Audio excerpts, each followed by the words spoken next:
Հետևիր սրտիդ ձայնին, այն քեզ ուզում է տանել անհայտ հեռուներ, վայելիր աշխարհի չքնաղ քաղաքներն ու արևոտ լողափերը նոր զգացողություններով, նոր համերով։ 2026-ը թող լինի հույսերի, մոտիվացիայի, նպատակների իրագործման տարի։ Եվ հիշեք, ամեն ինչ սկսվում է մեկ որոշումից։ Նոր տարին գալիս է նոր հնարավորություններով ու արկածներով։ Քո հաջորդ արկածը մեկ թռիչքի հեռավորության վրա է։ Travel with M 095 89 20 48 Բարև ձեզ արգելի հեռուստատողներ, մենք շարունակում ենք կարևորագույն թեմաների քննարկումները, այս բան ես զրուցել եմ վերլուծաբան հայրենիք կուսակցության քաղաքական խորհրդի անդամ Կարեն Կարապետյանը, շնորհակալ եմ պարոն Կարապետյան մեր հավերն ընդունելու համար։ Այսօր ԱՄՆ փոխնախագահ Վենսը գալու է կամ գուցե արդեն եկել է Հայաստան, եւ իր հետ ըստ մամուլում հրապարակված լուրերի մեծ պատվիրակություն է գալու ամերիկյան կողմից հանրապես ինչ-որ մեծ խումբ կա Հայաստանում, ինչով է պայմանավորված այսքան այս հետաքրքրությունը եւ պատվիրակության մեծությունը,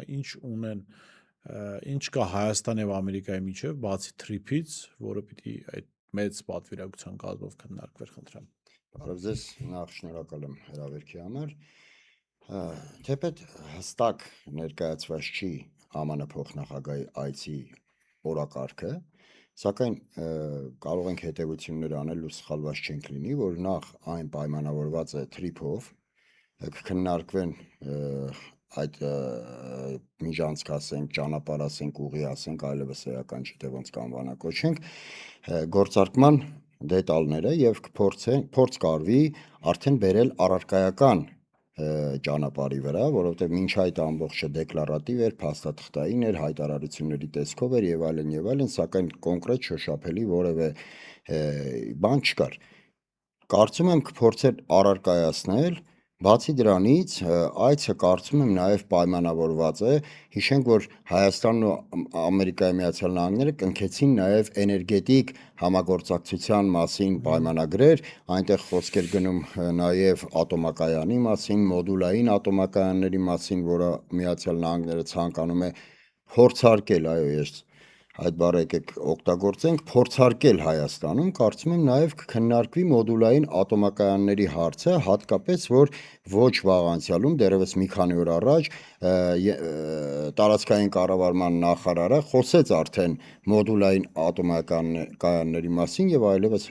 հեռու չէ այն օրը, որ Հայաստանում հիմքը կդրվի, կարծում եմ, այդ մոդուլային ատոմակայանների փորձարկումներին, թե ինչպեսին կլինի հետագա ընթացքը այդ ատոմակայանների ճակատագիրը, առհասարակ մեր մեծամորի ատոմակայանի ճակատագիրը, կարծում եմ արդեն իսկ պարզ է, որ ատոմակայանը կփակվի մեծամորի եւ դա հենց այն պահանջներից մեկն էր, չասեմ այտենց տեսանելի պահանջ սուր, որը դրված էր Հայաստանի առջև, սակայն տարիներ ի վեր թե Թուրքիան, թե Ադրբեջանը բազմաթիվ անգամներ նաև միջազգային ատյաններում հարց են բարձրացրել մեծամորի ատոմակայանի փակման մասին։ Հիմա խոսելով մոդուլային ատոմակայանների մասին, մեծամորի ատոմակայանի փակումը դառնում է խիստ առարկայական։ Բայց նկատենք, որ այդ մոդուլային ատոմակայանները աշխարհում փորձված չեն, այսինքն Ռուսաստանը ունի փորձարկված տարբերակներ, Միացյալ Նահանգները կարծեք թե այդպես հաջող տարբերակներ դեռ չունի։ Չունի, Միացյալ Նահանգները առ այս պահը միայն խոսում է մոդուլային ատոմակայանների մասին, ներկայացնում դրա հեռանկարները, չգիտեմ, արդյունավետությունը եւ այլն, սակայն փաստն այն է, որ իր տարածքում,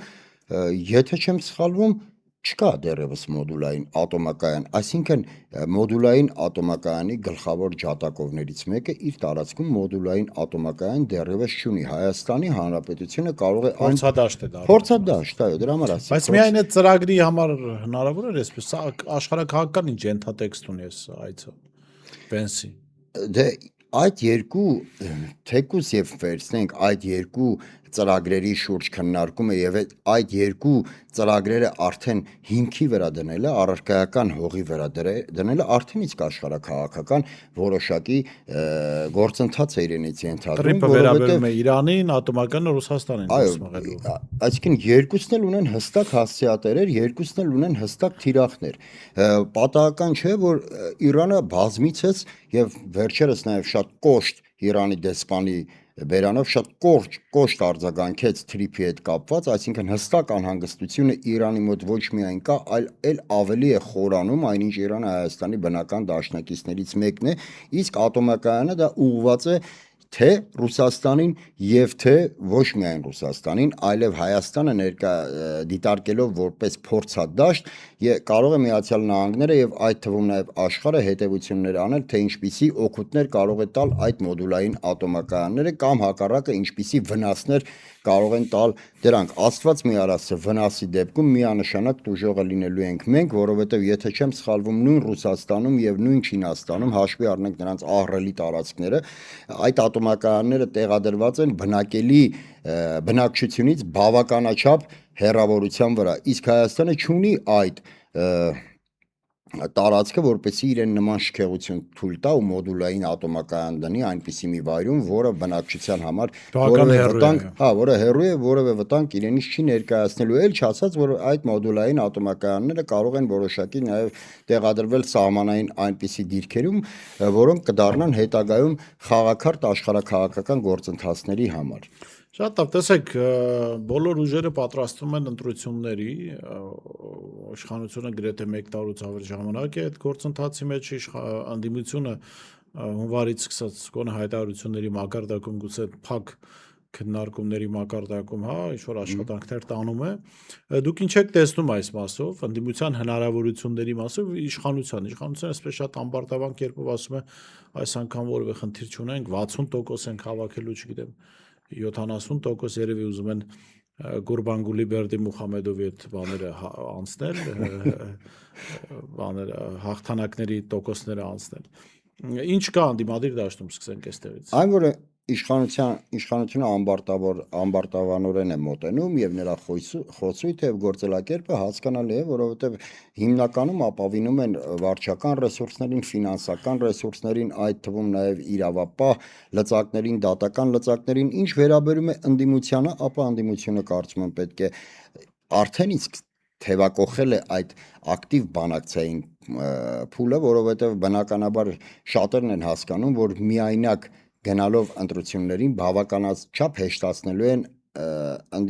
ներողություն իշխանության գործը վերարտադրվելու հետ կապված, հետևաբար անհրաժեշտ է 2-3 խոշոր բևեռներ, խոշոր դաշինքներ, որոնց միջոցով հնարավոր կլինի այս իշխանությանը հեռացնել, թե ընտրությունների ժամանակ եւ թե Աստված մի արասցե, եթե հանկարծ իշխանությունները կարողանան Պյուրոսյան հաղթանակ տոնել, այսինքն վերարտադրվեն ոչ թե ժողովրդի քվեով, այլ իրենց վարչական ռեսուրսներով, ապա հնարավոր կլինի 2-3 խոշոր միավորման դեպքում ազգային ժողովում նույնպես հասնել իշխանության հեռացմանը։ Կարծում եմ այս գործընթացը պետք է ընդդիմությունը բավականաչափ լրջորեն մոտենա, որովհետև այլևս մոտենալու ենք մի հանգրվանային կետի, եթե Աստված մի արասցե ընտրություններին իշխանությանը հաջողվի վերարտադրվել, ընդ որում ամրացնել իրենց դիրքերը, ապա կարծում եմ այլևս քաղաքականության մասին խոսելը ավելորդ կլինի, համենայն դեպս շատ դերակատարներ քաղաքական, որոնք այսօր լուրջ հայտ են ներկայացրել ընդդիմադիր դաշտում վերցնելու իշխանությունը, կարծում եմ 26 թվականի ընտրություններից հետո որոշակի օրեն իմաստազրկված կլինի բավականաչափ մեծ թվով քաղաքական ուժերի հետագա գործունեությունը։ Հիմա տեսեք, դուք էլ խոսեցիք մի քանի բևեռների մասին, ես հիմա կտամ բևեռների անուններ ամենևին չհամարակալելով իրանց, որ իրենք առաջինն են, սա երկրորդն է, սա երրորդն է։ Բայց կա երկու ընդդիմադիր բևեռ, որոնք արդեն հայտարարել են եւ մոտավորապես հասկանալի է ինչ ձով են մասնակցելու ընտրություններին։ Խոսքը Ռոբերտ Քոչարյանի առաջնորդած ուժի մասին է եւ Սամվել Կարապետյանի մեր ձև շարժման կամ ուժեղ Հայաստան կուսակցության մասին է։ Փետրվարի 12-ին երկրորդ ուժը արդեն կհայտարարի իրենց վարչապետի թեկնածուին եւ կա ավելի շատ քաղաքական դաշտում սպասելիք, թե որն է լինելու տեղով երրորդ այդ ընդդիմադիր բևեռը, ոչ թե այսինքն ձայների տոկոսով, չէ, այլ առասելա երրորդ։ Այո, երրորդ բևեռը որն է լինելու։ Եվ այստեղ հետաքրքիր կա տեսակետ կա, որ այդ բևեռի համար կարևոր ֆիգուր կարող է լինել Արտուր Հովհաննիսյան, հայրենի կուսակցության ղեկավարը։ Այս իմաստով գնում են քննարկումներ, չեն գնում քննարկումներ, արդյոք դուք եք դիտարկում դա, որ Արտուր Հովհաննիսյանը կարող է լինել այդ դերակատարը։ եւ արդյոք քննարկումների ընթացքում արձանագրում եք այլ ուժեր համաձայն են ձեր տեսակետի հետ, համաձայն չեն, խնդրեմ։ Եվս մի անգամ առիթից օգտվելով շեշտեմ, որ հայրենիք կուսակցությունը բավականաչափ դեռևս վաղ ժամանակում հայտարարել է, որ ինքը միանշանակ մասնակցելու է ընտրություններին, միանշանակ մասնակցելու է քաղաքական գործընթացներին եւ գնալու է միայնակ վարչապետի տեխնացու ունենալով Արթուր Վանեցյանին։ Սակայն հաշվի առնելով այն հանգամանքը, որ ինչպես նաև դուք նշեցիք, որ Արթուր Վանեցյանը այն անձն է, այն քաղաքական դերակատարն էր, որի շուրջ հնարավոր է տեղի ունենալ թե կոնսոլիդացիա, թե բևեռի ձևավորում, նաև քննարկվում է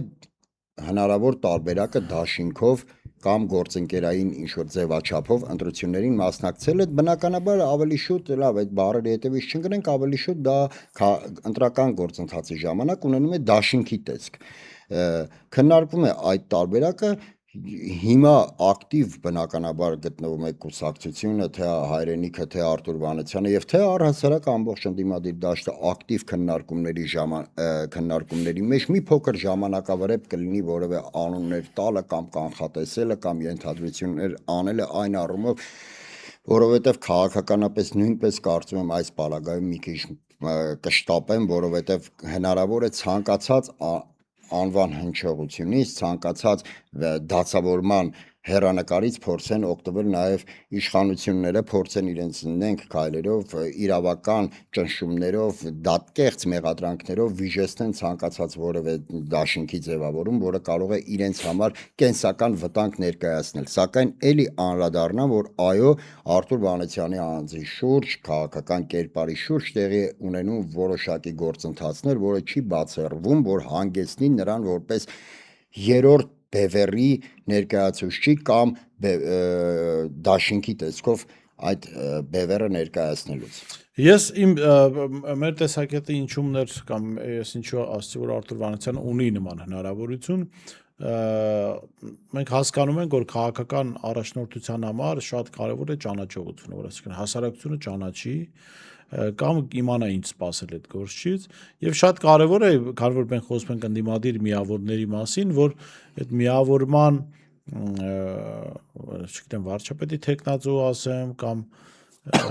չեմ ուզում առանցք ասել, ինչի որտեղ մյուս քաղաքական ուժերը կարող է վիրավորվեն, ասենք ինչ պակաս առանցք են իրենք, հա այլ դեմքը քաղաքական այդ դաշինքի դեմքը կարող է լինել Վանեցյանը այն իմաստով, որ նաև պակաս կոնֆլիկտային է, իսկ մենք գիտենք քաղաքական դաշտում սրված են հարաբերություններ եւ ինչ որ իմաստով Վանեցյանը կարող է այդ դաշտի ընդդիմադիր ուժերի համար լինել կոնսենսուսային կերպար, որը որևէ կողմի հետ կոնֆլիկտ չունի սուր եւ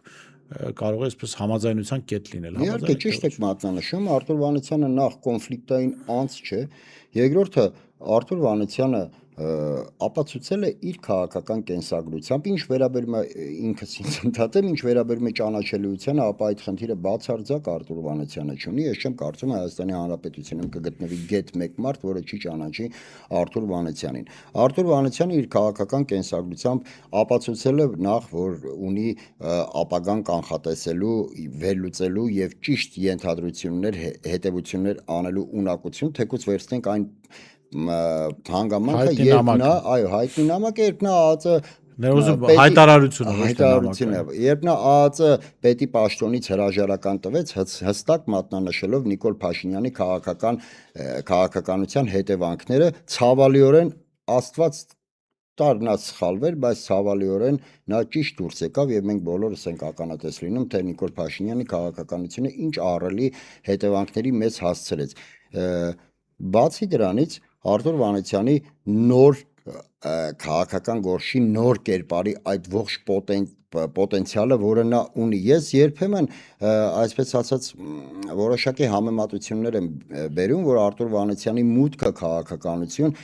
ոչ միայն պարզապես մուտքը, այլ հայտը լուրջ քաղաքական գործընթացների եւ բևեռ հանդիսանալու նաեւ քաղաքականությանը նոր արյուն, նոր ավյուն է ներարկում, որովհետեւ եթե դու միայն ապավինում ես այն դեմքերին, որոնք արդեն 30 տարի եղել են քաղաքականության մեջ, դա կարող է որոշակի հասարակության մոտ հանգեցնել, ուզում եմ բառս մեղմ ձևակերպել, որպեսզի սխալ չհասկացվի,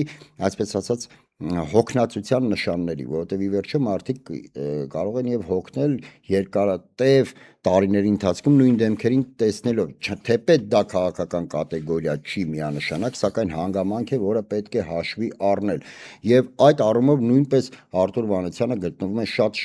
շահեկան դիրքերում, հաշվի առնենք նաև նրա թիմը, որոնց թիմում հավաքված են մարդիկ, որոնց եթե նույնիսկ շատ էլ ուզենած որևէ խոցելի կետեր չես գտնի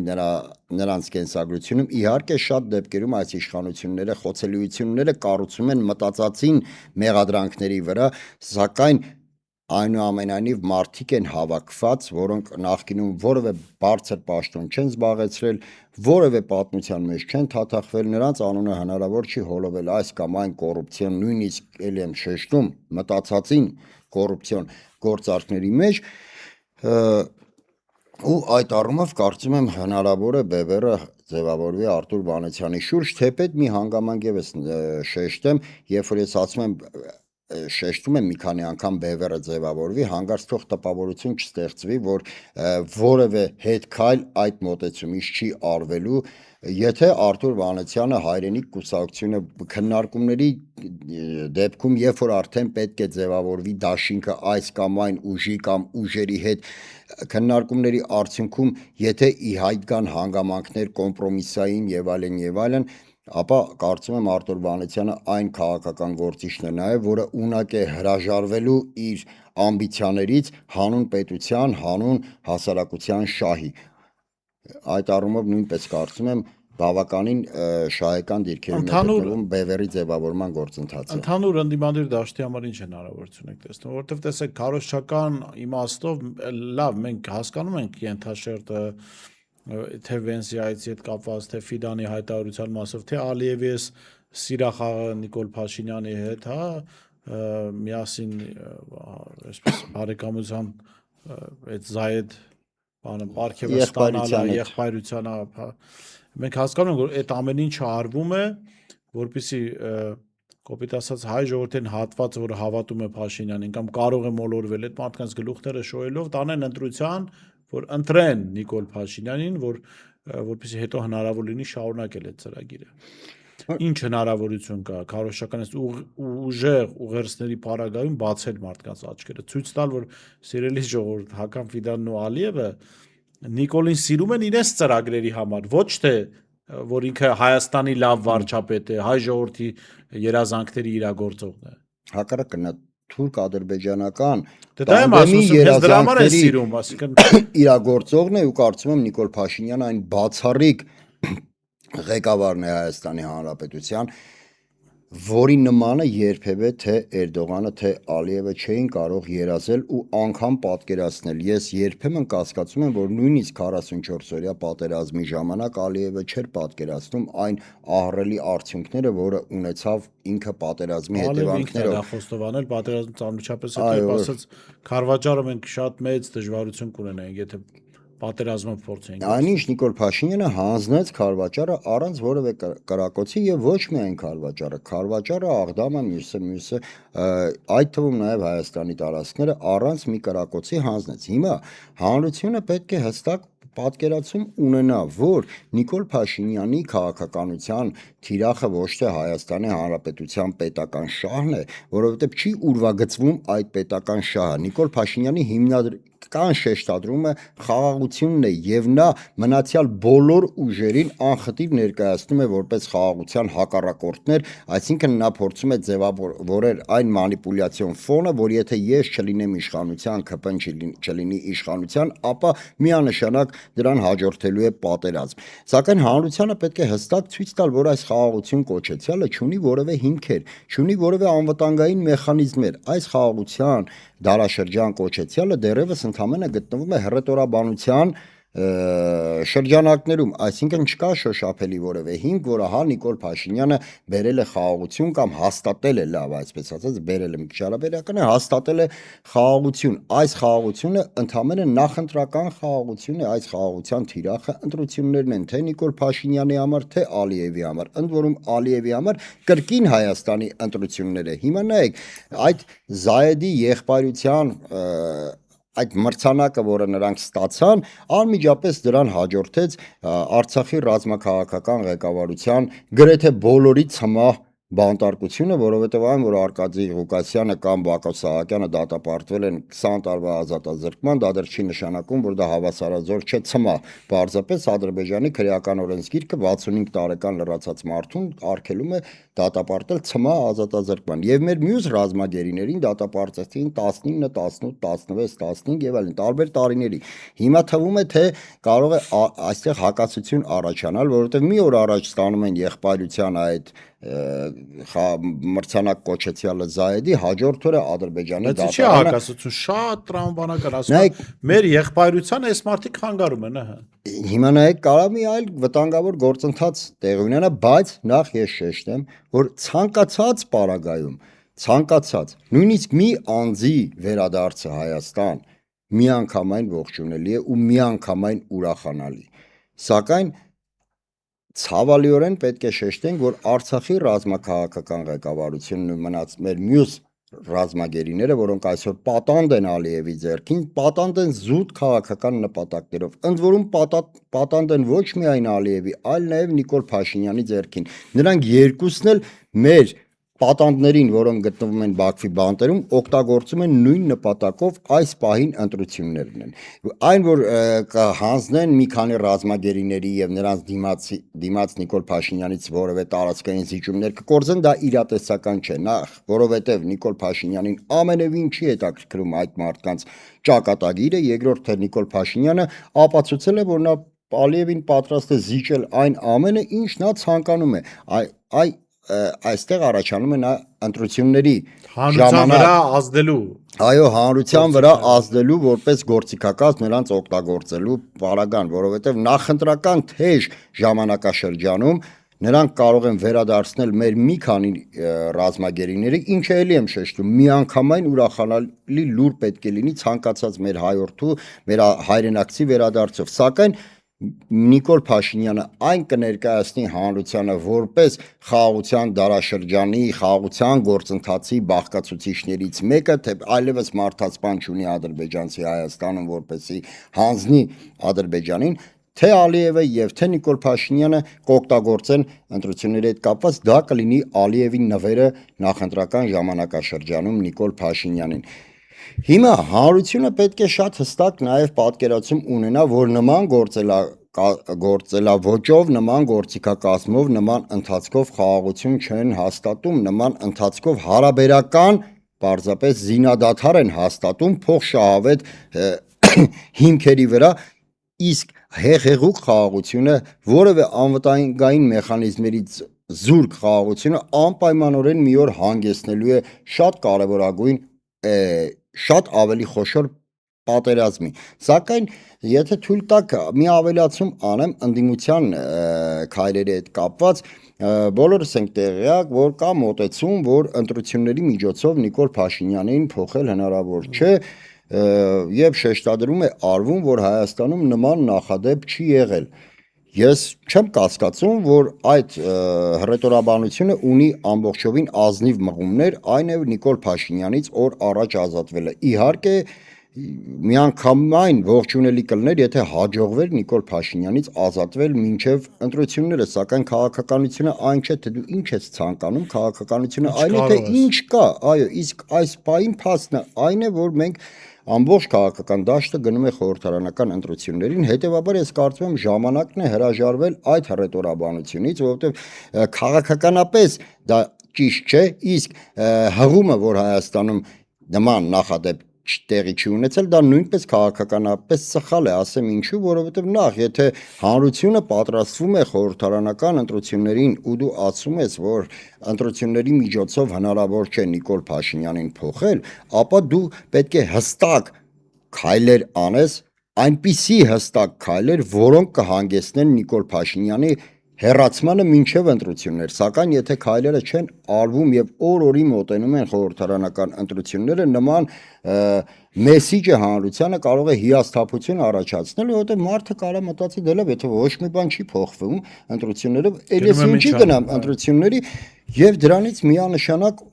կօգտվի Նիկոլ Փաշինյանը։ Հաջորդը այն, որ Հայաստանում նման նախադեպ չի եղել, այո, Հայաստանում դեռևս ընտրություններով իշխանություն չի փոխվել, սակայն Հայաստանում դեռևս չէր եղել մի ղեկավար, որը կհանձներ Արցախը։ Մենք ասում ենք, որ Հայաստանը չի ունենա երբևէ այնպիսի ղեկավար, որը կհանձնի Արցախը, սակայն ցավալիորեն կյանքը ցույց տվեց, որ եղավ այնպիսի ղեկավար, որը հանձնեց Արցախը։ Մենք ասում ենք, որ